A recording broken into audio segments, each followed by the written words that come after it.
Benvidos ao diálogo. Hoxe imos mergullarnos nunha das tensións, eu diría, máis profundas e persistentes que atopamos nas Escrituras. A relación entre a fidelidade inquebrantable de Deus e a liberdade, a menudo frágil e contradictoria, do ser humano. Exacto. Partindo das lecturas do Advento que nos preparan para a Encarnación, surxe unha pregunta que é fundamental. Estamos a falar dun plan de salvación que é, en esencia, un decreto soberano que se cumple, digamos, inexorablemente, a pesar dos nosos erros. Ou pola contra a súa realización na historia está supeditada e mesmo depende dunha resposta humana que é libre e, polo tanto, condicionante. Pois eu situareme na primeira perspectiva. Defenderei que a fidelidade de Deus é a forza motriz e a garantía absoluta da historia da salvación. Unha promesa que, ao final, prevalece sobre a inconstancia humana. Eu, pola miña banda, argumentarei que a liberdade humana, lonxe de ser un factor secundario, é un elemento indispensable, unha peza clave sen a cal o proxecto divino non se pode realizar, ben tal como foi concebido. Pois empecemos por aí. Dende a miña óptica, a narrativa que unifica toda a Biblia é a da fidelidade dun Deus que sinxelamente non se rende. O caso do rei Acaz, no libro de Isaías, é para min o exemplo máis radical. A ver, estamos ante un rei que non só desconfía de Deus en plena crise política, senón que se entrega á idolatría e comete o acto máis atroz que se pode imaginar, sacrificar o seu propio fillo no lume. Humanamente isto é un punto de non retorno. Sabotou a liña sucesoria, o futuro da promesa feita a David. E cal é a resposta de Deus? O abandono? Non. É xusto aí, nese abismo de infidelidade, onde Deus proclama a profecía de Emanuel, Deus connosco. É un sinal de que a súa fidelidade non depende da nosa. O plan de Deus é previsto dende a eternidade e que culmina na resurrección de Cristo é un acto soberano que atopa o seu camiño a pesar dos nosos peores fracasos. Vexo a forza dese argumento, de verdade, e a historia de Acaz é certamente impactante. Pero eu enfocaría o doutro xeito. A fidelidade de Deus é, digamos, o lenzo, o marco, pero a pintura realízase coas pinceladas da liberdade humana. Pensemos no contrapunto de Acaz, Xosé, no Evanxelo de Mateo. O texto é extraordinariamente claro ao decir que o plan de Deus está literalmente suspendido á aceptación dun home. Xosé atópase ante un dilema terrible. A lei está da súa parte para repudiar a María, pero el, como home xusto, decide non facelo en público. E é na súa deliberación, no seu soño, na súa decisión libre de acoller a María e ao neno, onde o plan de Deus avanza. Sen o seu sí, Xesús non sería legalmente inscrito na liñaxe de David. A conexión romperíase. E isto non é un caso illado. O Salmo 23 establece condicións explícitas para chegarse a Deus, ter corazón puro e mans inocentes. Isto non describe un estado pasivo. Implica unha elección activa de rexeitar os ídolos, de orientar a propia vida. O plan de Deus non é unha imposición, é unha invitación que exixe, que agarda unha resposta libre. Sí, pero precisamente a comparación entre Acaz e Xosé reforza a miña tese. Presentas dos extremos e en ambos vemos que o plan de Deus prevalece. Cando o socio humano, Acaz, sabota activamente a promesa sacrificando o seu herdeiro, Deus non se detén. A promesa é máis forte que o fracaso humano e atopa un novo camiño. A acción de Xosé é fermosa e importante, sen dúbida, pero inscríbese nunha corrente de fidelidade divina moito máis grande que o supera. Está suxerindo que se Xosé dixese non, o todo o plan de salvación se viría abaixo, que non había un plan B? Paréceme que iso lle outorga unha fragilidade ao proxecto divino que non se sostén co resto da Escritura. Non. A ver, non estou a falar de fragilidade, senón de respeto. O texto non suxire que o plan se cumplise de todos os xeitos. De feito, insiste nos detalles da deliberación de Xosé precisamente para subliñar a importancia da súa liberdade. Deus non o forza, non o coacciona. O anxo aparece nun soño, un espazo íntimo de discernimento e propóñele unha saída. A súa aceptación é a bisagra que permite que a promesa se articule na historia concreta. Sen o seu sí, a conexión legal con David pérdese.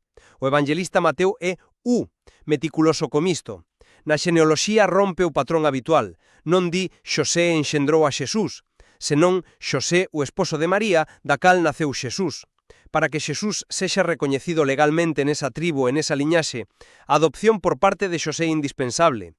Deus non actúa violando a liberdade humana. Iso sería contradictorio coa súa propia naturaleza. Actúa invitando a colaborar. O poder de Deus non se manifesta en anular a nosa liberdade, senón en facela partícipe de algo máis grande. Entendo. Entón, se a liberdade é tan determinante, como interpretamos a linguaxe dos salmos sobre a pureza e a xustiza? O propio comentario que manexamos sinala que o pobo é admitido na presenza de Deus sen mérito pola súa parte. Isto parece contradecir a idea de que debemos cumprir unhas condicións para achegarnos. Eu diría que esa pureza non é un logro moral que nos presentamos como mérito. As mans inocentes non son as de quen nunca cometeu un pecado, iso sería imposible para calquera. Son as mans que non se levantaron para ofrecer sacrificios a ídolos. A condición é a adhesión de fe ao Deus único, o rexeitamento da idolatría. E a xustiza. A xustiza é algo que, se obtén de Deus, é un don, non unha condición previa que nos impoñamos co noso esforzo. A capacidade mesma de ser fiéis é un agasallo que ven da fidelidade primeira de Deus. Estou de acordo, sí, estou de acordo en que non se trata dun logro moral para gañar o favor de Deus. Sería caer nunha lóxica, mercantilista. Pero o feito de que sexa un don non anula a necesidade dunha resposta libre. A adhesión de fe é, en sí mesma, un acto de liberdade. Rexeitar os ídolos é unha elección consciente e, a miúdo, difícil. O salmista formula unha pregunta. Quen pode gravir a montaña do Señor? Quen pode estar no seu recinto sacro? A pregunta implica que non todos poden, e a resposta describe unhas accións, unhas decisións. O que ten mans inocentes e puro corazón, o que non librega a súa alma aos ídolos. Isto é unha descripción dunha vida orientada, dunha liberdade exercida. Deus ofrece o camiño, pero nós temos que camiñalo. A liberdade está no centro mesmo da relación da alianza. Ese acto de fe, esa elección, non xorde no baleiro. Xorde como resposta a unha iniciativa previa e moito máis poderosa. Levemos a conversa a Paulo, que ten unha visión máis cósmica de todo isto. Na súa carta aos Romanos fala de levar a obediencia da fe a todas as nacións. Pero esa obediencia non é a dun escravo. O comentario aclara que é unha escoita confiada, unha actitude filial. E por que un fillo escoita con confianza? Porque sabe que o seu pai o quere. A boa nova que Paulo anuncia é precisamente que o plan de Deus é bo para nós. O seu proxecto, como di noutra carta, é recapitular todas as cousas en Cristo. É un plan unificador, restaurador, que abarca todo o cosmos. As nosas respostas individuales son parte dese drama, claro, pero non teñen o poder de frustrar o resultado final. A resurrección de Cristo xa aconteceu. Para Paulo, ese é o evento que reconfigura toda a historia. É un feito obxectivo. A nosa fe é o acto de aliñarnos con esa realidade xa establecida. Sí, é un argumento convincente, pero considerastes isto, a linguaxe de Paulo está chea de matices que apuntan á necesidade da nosa acollida. A obediencia da fe pode ser unha escoita confiada, pero sigue sendo unha escoita activa. Un pode elixir non escoitar. De feito, o drama humano consiste precisamente niso. E hai un detalle filolóxico moi interesante no saúdo final de Paulo. El escribe: a graza e a paz de Deus sexan convosco. Usa o subjuntivo. Non é unha afirmación categórica como a graza está convosco. É un desexo, unha oferta. Suxere que esa graza e esa paz, aínda que sempre están dispoñibles, dependen da nosa libre acollida para facerse efectivas na nosa vida. Se o plan fose un decreto inalterable, a linguaxe sería moito máis determinista, pero non o é. É a linguaxe da invitación. Entendo por que te fixas nese detalle de verdade, pero creo que reduce a escala da visión de Paulo.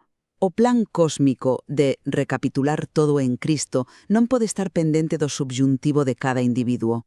Mais ben, a nosa acollida determina a nosa participación nese plan xa en marcha, pero non o plan en si mesmo. Volvendo a Acaz, o seu non radical a confianza non detivo a promesa. Simplemente, el quedou fora do seu cumprimento directo, pero Deus abriu outro camiño. A corrente do río da fidelidade divina é tan poderosa que, aínda que algúns decidamos construir presas ou nadar contra a corrente, o río acabará chegando ao mar. O destino final está asegurado pola fonte, non pola conducta das gotas d'auga. Pero esa analoxía reduce o papel humano a algo casi irrelevante, a unha simple gota d'auga, e os textos que estamos a ver, dende o Salmo ata Mateo, parecen insistir en que a nosa resposta non é trivial, senón unha condición real e significativa. Mateo non podería ser máis explícito. O plan de salvación estaba literalmente suspendido ao bo querer dun home, Xosé. Iso dalle unha dignidade e unha responsabilidade inmensas ao ser humano. A fidelidade de Deus non anula a nosa liberdade, faina posible e dalle un sentido trascendente. É un diálogo, non un monólogo divino. O feito de que Deus desexe a nosa cooperación libre di moito máis da natureza do seu amor que se simplemente impusiese a súa vontade. Un amor imposto non é amor, unha salvación imposta, que valor tería? Quizáis o problema estea en como entendemos o plan. Non creo que sexa un guión ríxido onde cada actor ten que dicir a súa liña exactamente. É máis ben a certeza de que o director da obra levará a historia a bo porto, usando incluso as improvisacións e os erros dos actores. A liberdade humana é real. Os nosos sís e os nosos non teñen consecuencias reais, pero non son a última palabra. A última palabra tena sempre a fidelidade de Deus, que é quen escribe, dirixe e asegura o final da obra. Pero se a liberdade non é a última palabra a nivel individual, entón que sentido ten a chamada a conversión, a elección, a justiza? Se o resultado final está garantido independentemente das nosas accións, corremos o risco de caer nunha pasividade perigosa. A beleza do drama, para min, reside precisamente en que o resultado non está prescrito nos seus detalles. A vitoria final de Deus está asegurada, sí, pero o camiño para chegar a ela escríbese conxuntamente, nunha colaboración misteriosa e por veces dramática entre a graza divina e a liberdade humana. En resumo, despois desta conversa, reafirmo a miña convicción de que o fío conductor que dá sentido a toda a historia da salvación é a fidelidade de Deus. É unha forza que non só acompaña, senón que se impón sobre a inconstancia e mesmo sobre a traizón humana. O plan de Deus revelado progresivamente dende os profetas ata a plenitude en Cristo é a verdadeira e única garantía, un proxecto de amor que atopa o seu camiño, a pesar dos nosos desvíos e fracasos. Pola miña banda, conclúo que, aínda que a iniciativa e a fidelidade de Deus son o fundamento irrenunciable de todo, a historia da salvación é, na súa esencia, un drama de liberdade.